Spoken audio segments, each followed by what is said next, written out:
This is World Civilization. My name is Dr. Long. This video is entitled Ming China and the East Asian Shift. This video will especially focus on the later years of the Ming Dynasty as well as changes in Korea and Japan.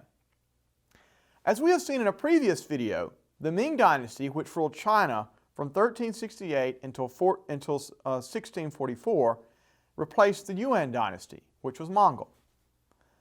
Because of China's experience with foreign rule under the Yuan Dynasty, the Ming focused on defending their northern frontier, for instance by increasing fortifications of the Great Wall of China. The Ming were also noted for promoting traditional Chinese culture, especially Confucianism. In addition, foot binding, although not unknown before, also became very common under the Ming. Now in China, women with small, delicate, dainty feet were seen as extremely attractive. Now to have such small, delicate feet, Chinese women engaged in foot binding, binding their feet to force them to become smaller. This was painful, and in many cases, women had a hard time walking afterwards and thus could not work outside their home. Foot binding thus became a status symbol. Only families who could afford women not to work outside the home could do it, and became seen as a way for women to increase their beauty and their prospects in marriage. Under the Ming, foot binding especially became a status symbol and became prominent among the wealthy in China. But it was also reflective of an oppressive, patriarchal view of women and of their bodies.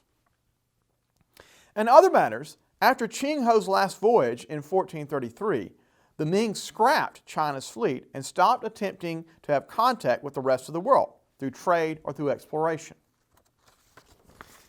China had a huge internal economic market, thus making exports less important for it. Europeans, however, were very interested in contact with China. The Portuguese came to the Chinese port of Macau, and the Spanish from the city of Manila in the Philippines also traded with China. In the 17th century, the Dutch also came to have a lively trade relationship with China from their colony in the East Indies, which is present-day Indonesia.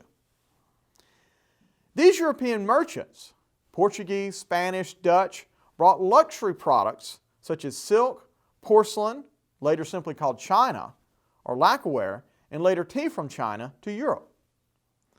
The Chinese were largely not interested in products from Europe. Nonetheless, they did accept silver as currency. Between 1492 and 1800, 85% of the world's silver and 70% of the world's gold came from the Americas, most of it coming from the Spanish colonies in the Americas. Europeans used a substantial portion of these precious metals to pay for Chinese luxury products. As European trade to China also involved the Americas, it's worth pointing out that this was a truly global relationship, and the Europeans purchasing Chinese products using gold and silver from the Americas. In addition to merchants, Catholic missionaries who had already begun engaging in mission activity in nearby Japan were also interested in converting the Chinese to Christianity as well, particularly Catholic missionaries. In 1601, the Italian Catholic priest Matteo Ricci first established a Catholic presence in Beijing. This was the first Catholic missionary activity since Mongol times. Matteo Ricci was a member of the Society of Jesus, or the Jesuits, which was a counter-Reformation order of monks. And the Jesuits were famous as teachers and as missionaries. Ricci also introduced the latest European inventions and scientific discoveries to China, including clocks and new discoveries in astronomy. And the Chinese were very interested in European technology. Ricci made a real effort to adapt to Chinese culture, and he may have been the first European to learn to speak Chinese fluently. He attempted to use Confucianism as a bridge between Christianity and the rest of China, arguing that the Christian gospel was simply a culmination of the ideas of China, such as the existence of the Lord of Heaven. Ricci's efforts to win the Chinese over to Christianity largely did not succeed, and few Chinese converted to Christianity. Also, the Vatican was wary of his approach, viewing it as too sympathetic to other religions such as Confucianism and Buddhism. Still, Rike made a very positive impression on the Chinese overall, although his impression was limited to the elites in China. The masses in China, especially peasants in rural areas, continued to have no contact whatsoever with Europeans. The Ming attempted to keep out foreign invaders along their northern frontier, and this attempt was ultimately unsuccessful. In 1644, the Manchu, a people to the north of China, invaded China and captured the city of Beijing, the capital. These Manchu invaders set up a new dynasty, the Qing dynasty, which ruled from 1644 to 1912. Under the Qing dynasty, the ruling Manchu population maintained much of their Manchu culture, such as their language and their long hairstyle for men. The Manchu also refused to intermarry with non-Manchu. While the Qing dynasty largely did not impose Manchu culture on the Han Chinese majority, many trends that began under the Ming continued under the Qing. For instance, China experienced significant agricultural changes during the latter years of the Ming dynasty, and this continued under the Qing. This especially included the introduction of crops from the New World, from the Spanish colonial empire in the Americas. And this included crops such as corn, sweet potatoes, and peanuts, all brought to China from contact with the Spanish. These agricultural changes, all the new crops in the Americas, improved diets in China and led to strong population growth. China's population doubled from 1450 to 1800 when it reached 350 million people, about 1/3 of the Earth's population in 1800. Population growth, in turn, led to pressure to acquire new land, particularly to add nearby lands to China to Chinese rule. Under the Ming, China invaded and began to colonize Taiwan with Han Chinese. For their part, the Qing invaded Central Asia, winning wars that resulted in the most dramatic expansion of China into Central Asia in Chinese history. By 1800, China was still a very important nation in the world. It had it was very large and even expanding territorially. And as noted, it had the world's largest population and an important economy. Nonetheless, China was largely isolated from the rest of the world, all at a time when Europe and later the United States began to experience dramatic economic, technological, and social and political changes because of the Industrial Revolution. China did not experience the changes of the Industrial Revolution and began to fall behind the West after 1800. Now, during this time period, Korea was ruled by the Choson dynasty, a long-ruling dynasty which controlled Korea from 1392 until 1897. And under the Choson dynasty, Korea became increasingly isolated from the rest of the world as well. In fact, was known as the Hermit Kingdom. Korea, unfortunately, was also faced with aggressive wars from nearby Japan. In 1592, led by the warlord Hideyoshi, Japan launched a major invasion of Korea with a force of over 150,000 Japanese soldiers. Now, this Japanese invasion under Hideyoshi went well at first, and the Japanese samurai nearly overran all of Korea. However, the Koreans fought back, and led by a resourceful admiral named Yushi-Sen, the Koreans managed to seriously disrupt Japanese shipping and ultimately to drive them out with the assistance of the Chinese. Japan was forced to withdraw from Korea, but it did attempt to invade Korea again, and 7 bloody years of warfare followed between Japan and Korea. Notoriously, Japanese samurai collected between 100,000 and 200,000 severed noses of Koreans who died in war as war trophies of this war. But once again, the Koreans ultimately pushed the Japanese out of Korea. The war did, though, devastate Korea, and sowed the seeds of lasting bitter antagonism between Japan and Korea. Also, after these wars with Japan, Korea, as mentioned, became more isolated, presumably in an attempt to prevent further Japanese invasion. And in the 17th century, Korea was arguably the most isolated nation in the world, again called the Hermit Kingdom. Now, for its part, Japan actually went in a similar direction as Korea, although for different reasons, rather. As we have seen, the Tokugawa Shogunate, which ruled Japan from 1603 until 1868, rose to power in 1603, restoring order to Japan after a long period of chaos and internal fighting between rival Japanese lords and samurai.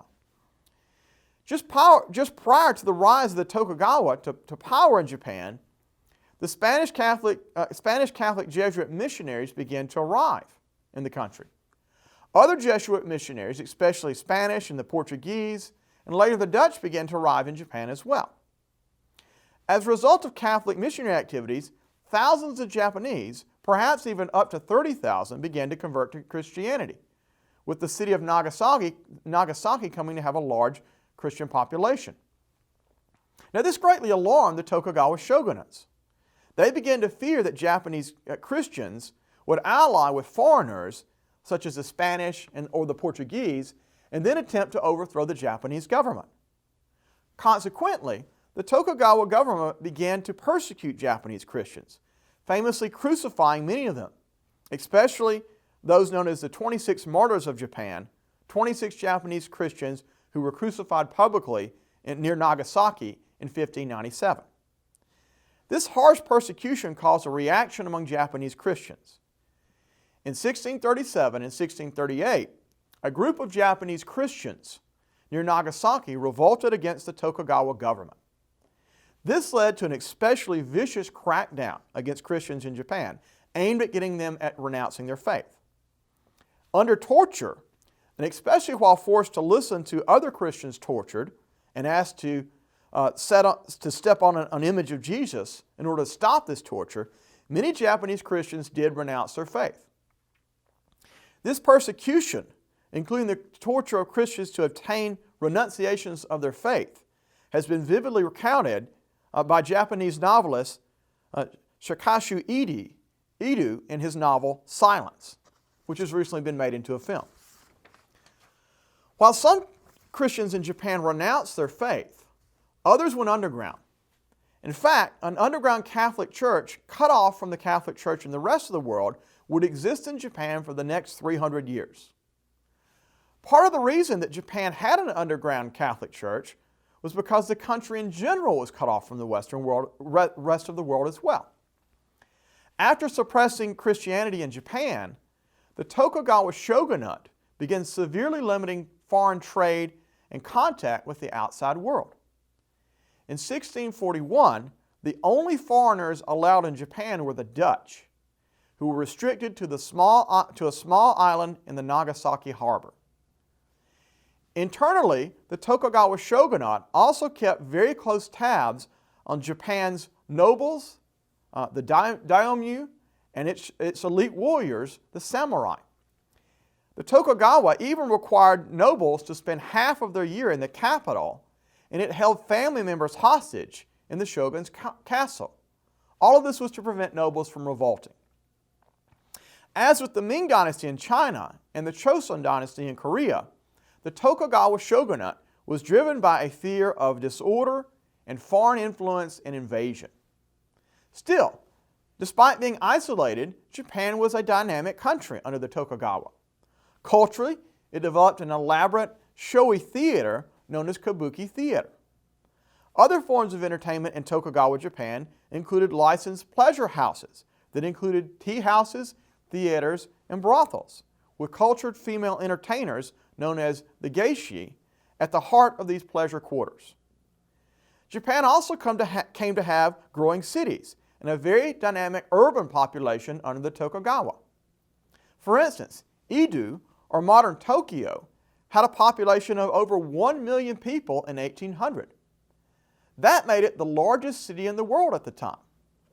By way of comparison, the largest European city in 1800, Paris, had a population of 500,000 people, so half the size of Tokyo. So let's make a few concluding points. First, East Asian nations from the 16th through the 18th centuries, particularly China, Korea, and Japan, increasingly withdrew from contact with the outside world. All of this was because of prior negative experiences with foreigners and foreign powers. Still, they remain very vibrant with growing economies, growing populations, and growing cities. But finally, their isolation from the rest of the world hurt them in the long run, especially after Europe began industrializing in full force by 1800. This in turn would have a profound impact on East Asia in the 19th and 20th centuries. Well, that's all for today. Thanks for watching.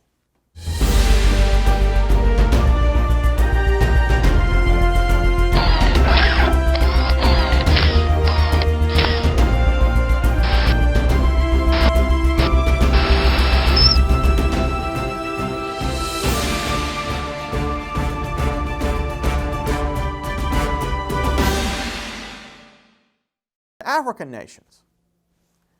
Products such as tobacco, coffee, and sugar came to Europe from their American colonies.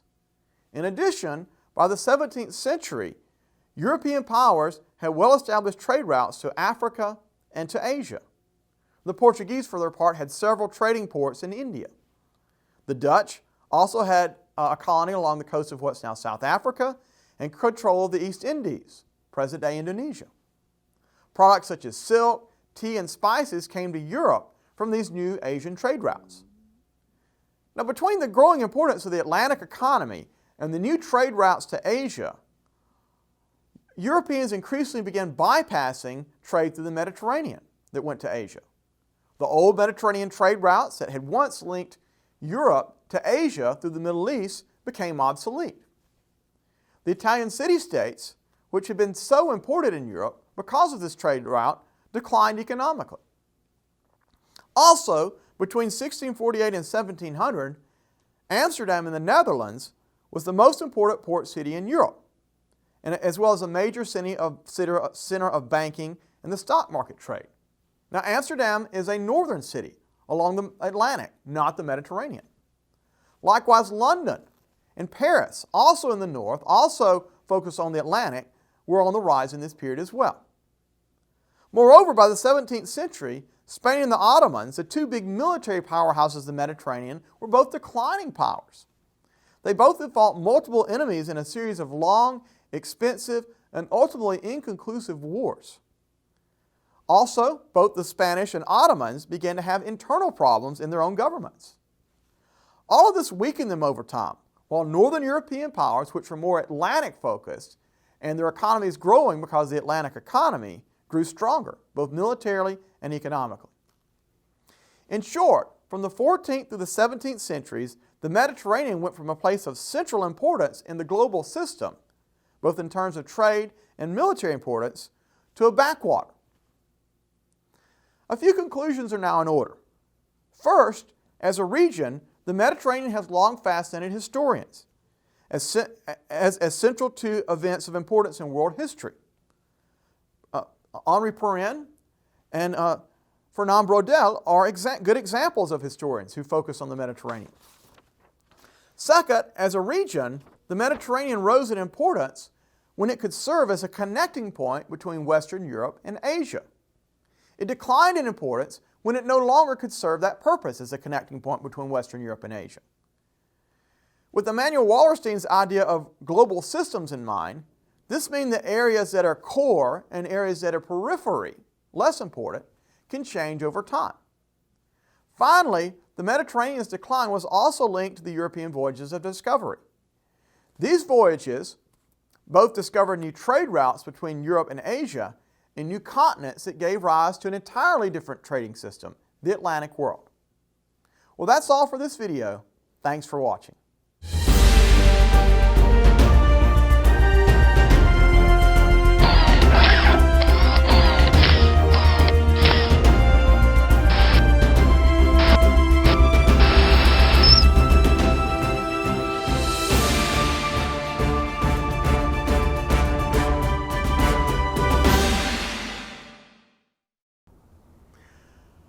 Other Jesuit missionaries, especially Spanish and Portuguese missionaries, arrived in Japan after Francis Xavier as well. As a result of Catholic missionary activities, thousands of Japanese, perhaps as many as 30,000, began to convert to Christianity, with the city of Nagasaki coming to have a large Christian population. However, harsh persecution at the hands of the Tokugawa Shogunate greatly reduced the number of Christians in Japan and forced those who remained to go underground for the next 300 years. Overall, especially in the Americas and the Philippines, Catholic missionaries won many converts to Catholicism, dramatically impacting the culture of the Philippines and what would become Latin America. In fact, because of their missionary endeavors, by the end of the Protestant Reformation, the Catholic Church actually had more members than before it, despite the fact that the Protestant Reformation divided Europe and much of Northern Europe became Protestant.